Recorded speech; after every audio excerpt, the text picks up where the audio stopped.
Hi everyone, it's Chewy Docs. Today I am going to be talking to you a little bit about spinning combed top on a top whorl spindle.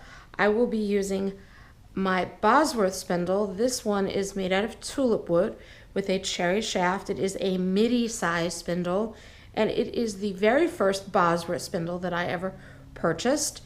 I now have over 100 Bosworth spindles. They're my absolute favorite spindle makers. And this Midi size is very versatile. I'm going to talk to you a little bit about the comb top preparation. Now, when they call it top, it is usually combed at a mill. Also, it could be combed at home, or individuals would use some small mini combs or some Viking combs with big long teeth. But basically, top is preparation that has the fibers aligned after they go through a series of combs. The fibers are aligned and they actually are pulled through holes called dizzes to get them into a diameter of a braid, varying sizes, whatever diameter they want it to end up at. They pull them through a series of holes and the fibers stay aligned. Now, when you get your comb top, you can actually see which way the fibers are going. You can run your finger down, almost like petting the back of a dog. And in one direction, they go down smoothly. If you go in the opposite direction against the grain, they're kind of fluffy. Now, to make it drafting easier, if you have them aligned so that you're pulling with the smoothness, so the smooth is going to go in that way, if you're drafting this way, it's going to be a little bit easier for you to draft. And I always make sure that I check that out before I start spinning, because I have some tendonitis issues in this thumb, and I want to be gentle with my hand so that I can continue to spin for many years to come. Now, I do prep my top a little bit before I spin it. I strip it down into horizontal long segments of approximate equal weight or thickness. I do it by eyeball. I don't really weigh them out usually. Not that compulsive for the most part. But I try to make them into segments that I can fit onto one spindle's worth of spinning in a little bag. I keep them in a little bag here, just put it around my wrist, and it's easy for me to keep everything contained. I do a little bit of attenuating of the fibers and fluffing them out prior to spinning. I don't really call it pre-drafting. There's a lot of controversy about pre-drafting and what that is, and most people talk about pre-drafting. They're pulling those fibers out to the thickness that they're going to get it at, and then they just add some twist to it. So they're not actually drafting as they're spinning. I do not do that. What I do is I actually kind of want to fluff the fibers out a little bit. When you get a braid of fibers, especially if it has been dyed, they're going to be a little bit compacted, and no matter how careful the person is who's doing the dyeing, they're handled a little bit. They're moving around in the water.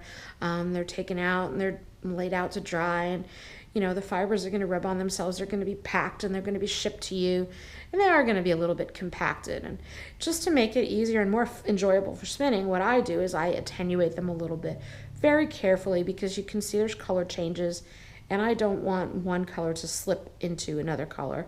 I want to keep those color changes intact. So I just grasp it about the length of however long the staple of the fiber is, the longest fiber.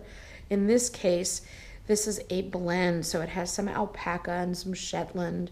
It has some trilobal fiber nylon for some glitter, and it has some silk in it. This is a blend from Fat Cat Knits.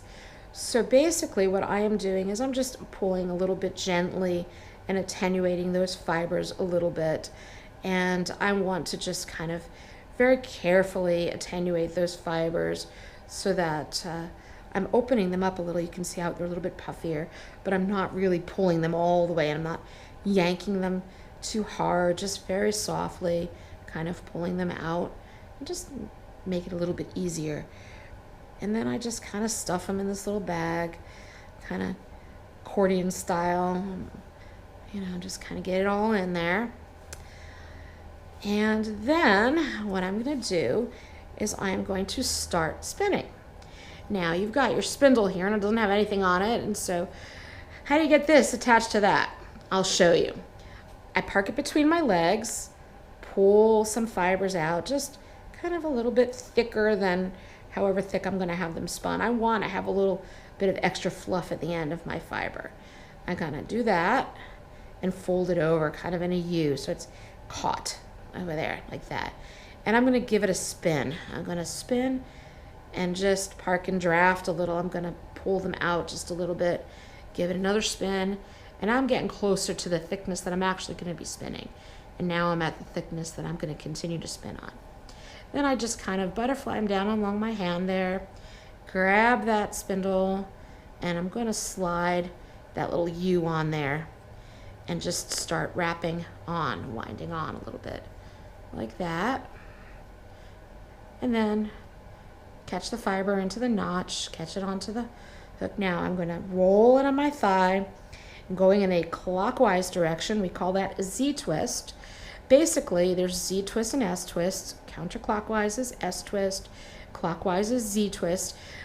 Corresponds to, if you actually look at this spun single, usually you can see it, if you're doing a thick one, you can see it by eye. If not, under a microscope, you'll notice that the twist is slanting either in one direction or another direction that corresponds to the stem of either an S or a Z, which direction it's leaning in. So if it's going in this direction, it's the Z twist, like the Z, and that is the clockwise spinning, and the S twist going the opposite way, leaning that way, that it would be the counterclockwise. Now, it doesn't really matter which direction you spin in, as long as you stay consistent. Now, some people say that if you are doing some crocheting or certain kinds of cast-ons with knitting, it is better to spin in one direction versus the other direction, simply because when you're casting on, it depending on how rigorously you're casting on, you could kind of untwist your yarn. And but for the most part, as long as you keep track of which direction you spun your singles and make sure you ply in the opposite direction, or if you're saving them on a bobbin or a ball, make a little note, tuck it in there so that you know what you can do for your next step in which direction you're going to want to ply. And basically all I'm doing now is I am spinning, and so I'm winding on. See, I've got that. I give it a good roll. I'm holding, pinching the twist, drafting, sliding, letting the twist travel up like that. And I'm holding my fingers a little bit less than a staple length. Now, if I pull out too much, what's going to happen is those fibers are going to drift apart, and then, so I'm just kind of, I call this the inchworm technique, and that is for worsted spinning. I'm also kind of, as I'm going, smoothing those fibers up along as the twist is entering into the single, and then I am twisting on. I'm doing it that way, and that is how I spin a worsted or semi-worsted prep on a top whorl spindle. And you know, basically you can do a park and draft, especially when people are starting.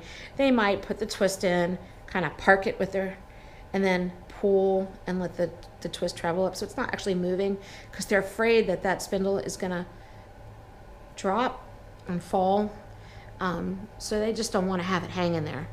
I personally just like to let it all hang out, so I'm just, and you can kind of feel when the spindle's starting to slow down.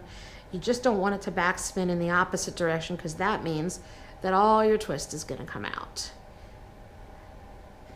And sometimes I'll unroll a little bit and just kind of let some of that extra twist travel back into the part that I've already spun to kind of even it out a little bit. But you can get really fine, thin spun yarn even on a fairly large whorl spindle once you get good at it. Now, I have been spinning for 10 years. This is my 10-year spinniversary. I started spinning when I was diagnosed with cancer in 2006. I learned how to spin on a spinning wheel, and I had chemotherapy in the hospital. So I actually took my spinning wheel with me to the hospital for a week at a time, and I was learning how to spin and getting chemo at the same time. And then, you know, there's lots of doctor's appointments that you need to go to, and you're sitting in waiting rooms, and it's a little hard to carry around a spinning wheel. So I decided I was going to learn how to spin on a top whorl spindle. And my very first spindle was really heavy. It was a Ashford spindle. It was a boat anchor. Yeah, it was just, that's all it was good for really, was for anchoring a boat. It wasn't good for spinning yarn. And then when I found Bosworth spindles, my spinning improved so much and it became so much more pleasant. And, you know, I actually wanted to spin and I practiced a lot. I was sitting in the doctor's office, you know, for maybe an hour at a time, you know, every other day it seems. And, you know, so you get a half an hour's worth of spinning practice every single day for months at a stretch, you're going to get good. And so when people say, oh, you know, I don't have the patience to do that. No, it's just a little bit of practice every single day, and over time, you get good at it. And then if you enjoy it, if it's meditative, if it's something that brings you great joy, then it's not work. It's a pleasure to do, and you look forward to doing it, and stealing moments when you can, you know, take your spindle out and make a couple of yards of singles or do a ply. And then before you blink your eyes, there's 10 years have gone by and here you are and you know what you're doing. But there's always something new to learn in spinning, and that's what's so exciting. There's always a new fiber to try to spin, and there's always a new spindle to buy, or a new wood, or an exciting new spindle maker that comes out. But, you know, after a while, you get to know the ones that you like to use most of all, and you kind of gravitate to those same spindle makers. In this case, the Bosworths, Jonathan and Sheila Bosworth, my absolute favorite top whorl spindles. And that's why I have so many of them, and they work so well. But you can spin even with a potato on a stick, or I've spun yarn on a toilet plunger. Pretty much anything that's going to go around and around, you can make yarn now. Whether you want to use that yarn or not, I don't know. But it's fun to try something new and see if you can make yarn out of it. I wouldn't recommend using a toilet plunger for yarn, but in a pinch, I guess it'll work. Anyway, that is my little video on how I spin comb top on a top whorl spindle. I hope it's been helpful, and please leave comments if you have any questions or if you would like me to make any other type of videos demonstrating spindle spinning with top whorl spindles or with Turkish spindles. Just leave me a note and we'll talk to you soon. Bye-bye.